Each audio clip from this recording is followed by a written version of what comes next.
자, 목사님께서 책을 엄청 많이 읽지 않는다는 제가 소문을 들었어요. 그럼에도 불구하고 목사님께서 소개시켜주고 싶은 책이 있다고 제가 네, 들었습니다. 네. 어떤 책인지 좀 소개 부탁드려도 될까요? 네. 네. 제가 2005년도에 이제 은혜를 받았을 때, 네. 그때 하나님을 기쁘시게 하는 삶을 살고 싶다라고 마음을 먹었던 결정적인 계기가 기독교 TV에서 어떤 한 목사님의 이제 설교 방송을 보면서 네. 그 마음을 가졌던 것 같아요. 아. 그 목사님이 누구냐면, 네. 지금은 돌아가셨지만 부산 수영로 교회 정필도 목사님. 정필도 목사님요. 네, 그래서 그 목사님이 그때부터 참 좋아서 네. 말씀도 많이 듣고 네. 책도 이렇게 즐겨 읽고 했는데, 네. 오늘 이 책을 한번 소개시켜 드리려고 합니다. 책 제목은요, 교회는 무릎으로 세워진다. 아, 교회는 무릎으로 세워진다. 제목만 딱 봐도 이게 정답이구나 싶을 만큼 저에게 있어서는 어쨌든 무엇과도 바꿀 수 없는 책이고요. 네네. 특별히 내용 중에는 금방 제가 이제 펴보니까 이런 내용이 이렇게 눈에 들어오는 것 같아요. 네네. 만약 문제가 커질 때 기도하지 못하면 목회자의 마음은 너무나 조급해진다. 교회의 골치 아픈 문제는 그 조급함 속에서 더욱 태산처럼 다가와 잠을 설치게 하는 요인이 되며 목회자를 하여금 인간적인 방법을 쓰도록 한다. 네, 정말 맞는 말 같아요. 기도하지 못하면. 울림이 있습니다. 네. 제가 찔립니다. 정말 기도해야겠다라는 생각이 이 책을 보면서 더욱 많이 드는 것 같습니다. 네. 실제로 지금 미사 오셔가지고 이 책을 더 생각나게 하셨을 것 같은데. 네, 그럼요. 네. 처음에는 저희도 선교 오면서 이제 우리가 선교 가면 이 땅의 사람들은 뭐 속된 말로 다 죽었어. 이제 다 복음을 전해서 복음을 듣고 예수 믿고 구원받을 거야. 뭐 이런 말씀들 하시잖아요. 네. 뭐 저도 똑같이 그런 마음을 가지고 있었고. 네. 근데 막상 와서 나름대로 이렇게 열심히 씨를 뿌린다고 했지만 이게 결실은 맺혀지지 않고 네. 점점 더 지쳐가면서 네. 교회 또 담임 목회자로서 부흥을 위해서 이 방법도 해보고 저 방법도 해보고 사실 많은 방법을 해봤던 것 같아요. 그러면 그럴수록 더 지쳐지고 그때 하나님께서 이 책을 떠오르게 하시고 네. 또 특별히 기도라는 그런 말씀을 떠오르게 하셔서 그래 네. 맞다. 내가 지금까지 목사로서 기도해야 되는데 기도 없이 너무 사람적인 생각과 방법으로 네. 하려고 했다라는 생각을 많이 하게 됐습니다. 네. 주와 같이 TV 시청자 여러분, 교회는 무릎으로 세워진다. 가정은 무릎으로 세워진다. 이렇게도 바뀔 수 있겠네요. 네, 그죠? 네, 네. 알겠습니다. 오늘 시청자 여러분들에게 목사님께서 좋은 책을 소개해 주셨는데 크게 한번 보여줄 수 있어요? 네, 교회는 무릎으로 세워진다. 정필도 목사님이 쓰신 책입니다. 꼭 한번 읽어보시기를 추천드립니다.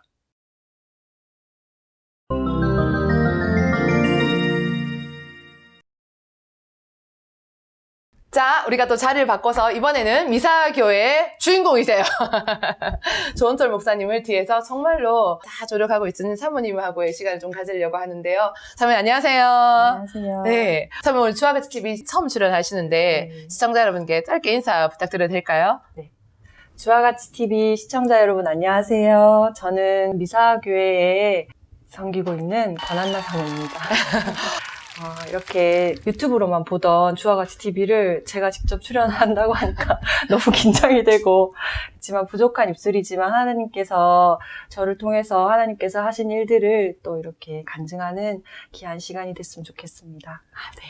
너무 감사합니다. 말씀 엄청 잘하시네요. 한나 사모님이세요? 네. 사무엘 엄마 한나. 네, 부모님이 그런 의미로 지어주셨어요. 모태 신앙이신가 봐요? 네, 모태 신앙입니다. 되게 부담스러우실 것 같아요. 네, 은근히 어릴 때부터 약간 네. 아버지도 그러셨고 어머니도 그러셨고 네. 기도에 대한 부담을 많이 주셨던 것 같아요. 지금은 그 이름대로 살고 계시는 거네요? 네, 부족하지만 이름대로 살고자 노력하고 있습니다. 제가 오늘 미사교회에 와서 사모님을 처음 뵀는데요. 이름대로 충분히 살고 있다라는 생각을 하게 되었습니다. 사모님이 되실 거라고 아셨어요?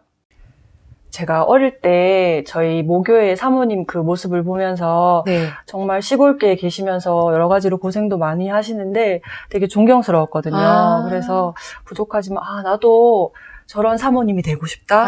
하나님 저도 그런 사모가 되고 싶어요 하고 기도했던 적이 있었어요. 그랬어요? 네. 그래서 어른이 되고 그 생각이 다시 나더라고요. 그래서 내가 사모가 되고자 그 서원 아닌 서원을 했었구나. 네, 그런 생각을 하게 됐습니다. 그 기도한 거 후회한 적 있으십니까? 아니요, 후회는 없습니다. 와. 네, 부족하지만 후회는 없습니다. 아, 사모로서의 역할이 참 힘들 수도 있는 것 같은데 잘 감당하고 있으신 것 같네요. 자, 그러면은 어쨌든 사모님이 되시려면은 현재 선교사님이신 조은철 목사님하고 만남이 있었을 것 같은데 네. 어떻게 만나셨어요? 저희가 섬기고 있는 그 모교회, 네네. 모교회 담임 목사님께서 네. 이렇게 소개를 시켜주셨어요. 아. 그래가지고 이제 서울에서 네. 목사님은 학교를 다니고 있었고 저는 직장 생활하고 있었는데 만났죠. 아, 그러면 목회자의 사모가 될 거 알고? 네, 그래서 네. 이제 전도사님이라고 하셔서 네, 아. 전도사님을 그럼 소개시켜 신학생 주신다고. 전도사님을 소개받으신 네, 거세요? 그렇죠. 이야, 목사님이 사모님을 업고 다니셔야겠네요. 네. 자, 첫 만남에 어떠셨나요?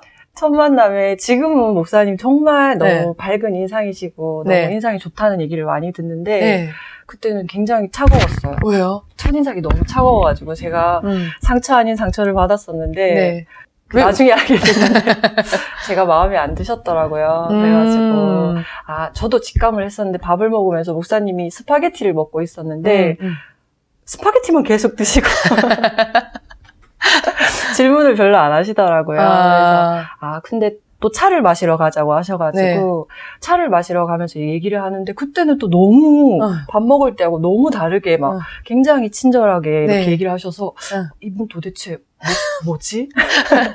무슨 생각이시지? 저도 되게 혼란스러웠던 기억이 나는 것 같아요. 그러셨구나. 네. 이게 첫인상 목사님께서 굉장히 좀 차가우셨다라고 네. 하는데 결혼까지 생각하시게 된 계기가 있어요? 그 이후로 네. 목사님이 이제 집으로 돌아가는 길에 하나님께서 말씀으로 너무 확신을 주셔서 본인의 이상형과는 제가 전혀 거리가 먼데 하나님께서 너무 강하게 말씀을 주셔가지고 이 말씀이 네. 있으면 정말 하나님 뭔가 뜻이 있지 않을까 그래서 저한테 그래서 애프터 신청을 하셨어요. 다시 만나자고. 네. 근데 그리고 몇 시간 뒤에 다시 아닌 것 같다고. 뭐야? 뭐야? 제가 네 알겠습니다. 그래도 예의 바르게 딱 그렇게 했는데 또 다시 연락이 오셔가지고 그래도 다시 한번 만나보자고 그러셔가지고 다시 만나서 그때는 이제 지하철역에서 네. 만났는데 네. 목사님이 저한테 그 말씀을 다 하셨어요. 하나님께서 이런 말씀을 주셨는데 하나님 분명히 뜻이 있으신 것 같다. 그래서 서로 이렇게 뒤돌아 앉아가지고 기도해보자.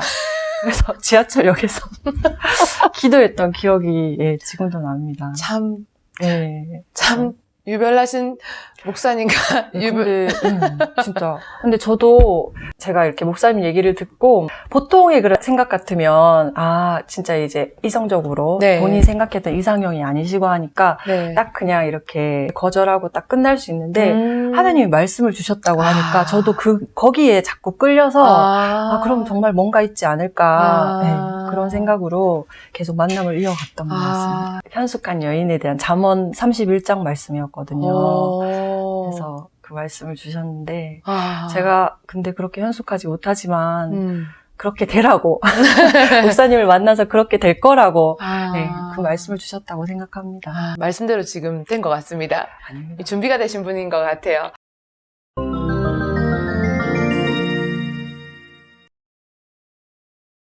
자, 일본에 오실 거라고 생각하셨나요?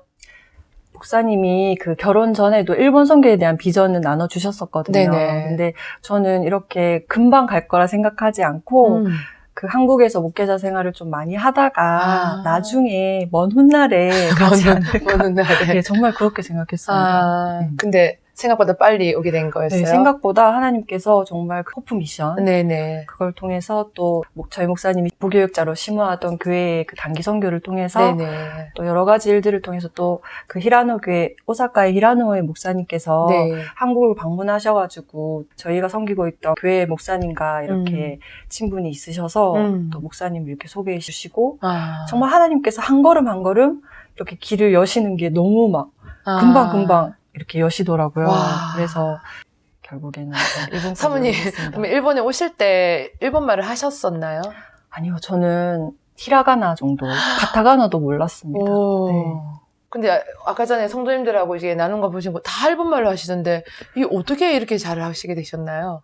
지금도 많이 부족한데 그 하나님께서 참 준비되지 못한 저를 여러 가지 시간들을 통해서 또 사람을 통해서 환경을 통해서 준비시켜 주셨다는 거를 느끼는 것 같아요. 오사카에서 그런 한 2년 정도의 시간을 통해서 일본어 학교도 다니게 하시고 또 좋은 사람들도 붙여주시고 또 섬기고 있던 히라노 교회에서 성도님들을 통해서도 그 일본어도 또 많이 가르쳐 주시고 네, 준비시켜 주셨던 것 같습니다. 네. 내가 가장 잘하는 메뉴가 어떤 거예요? 두 가지만 뽑는다면. 저요? 네. 아니면 성도님들이 가장 맛있다고 해준 메뉴가 있을 것 같아요. 성도님들이 맛있다고 해주신 메뉴. 네. 미역국하고 잡채. 우와, 미역하고 잡채. 네. 그렇구나. 비결이 있으세요?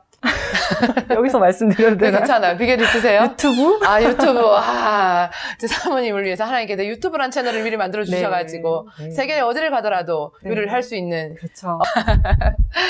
일본이란 나라는 지금 이제 사모님에게 어떤 나라라고 소개를 하고 싶어요? 저는 일본이란 나라는 하나님께서 여기에서 예배하라고 보내주신 나라. 아, 네, 라고 그렇구나. 생각합니다. 일본 사람들한테 혹시 배울 게 있었다고 한다면?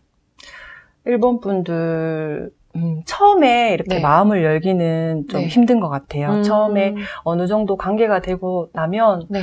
너무 따뜻하고 그 정, 한국인한테 느꼈던 그 정도 물론 너무 저한테는 좋은 경험이지만 그 일본 분들한테서 정말 그 이방인한테 이렇게 마음을 여시고 도와주시고 해주셨던 것들이 저는 너무 감사한 것 같아요. 특별히 미사와에 와서 네. 저 연령대의 그런 분들은 많지 않지만 네네. 주위에 정말 좋은 이웃들을 많이 붙여주셔가지고요. 아. 제가 참 외로웠는데 네, 그게 참 많이 힘이 됐던 것 같아요. 모든 것이 우리의 삶이 다 전도의 도구가 되고 있는 거잖아요. 네. 사모님께서는 실제로 미사에 와서 어떻게 전도의 도구를 이제 사용하고 있으신가요? 저는 일단 제가 할 수 있는 게 뭔가 이렇게 생각을 해봤을 때 네. 일단 주부니까 요리를 조금 할 수 있으니까 그리고 한국에 대해서 굉장히 이렇게 많이 관심을 가지시고 한국 요리도 좋아하시고 매운 것도 좋아하시고 네. 하시니까 그런 요리를 만들면 이렇게 주위 분들한테 조금씩 나누고 드셔보시라고 나눠드리고 네 그러면서 뭐 전도지도 넣어드리고 네 그랬던 것 같습니다. 아, 직접 요리를 하셔가지고 네. 직접 되게 이렇게 방문해서 갖다 네, 드리고. 주위의 분들 이제 어느 정도 친분이 있는 분들한테 갖다 드리고. 야, 보통 일이 아닌데 사모님. 그렇게 해서 미리 이제 관계 전도가 되고 나서 네, 이제 목사님을 하고 또 이게. 네, 그래서 집으로도 이렇게 초대해서 네. 같이 식사하시면서 또 목사님이 나중에 복음도 전하시고 네, 그렇게 했던 것 같아요. 사모님의 역할이 80%네요. 아니요. 반반인 것 같아요. 목사님이 80, 제가 20.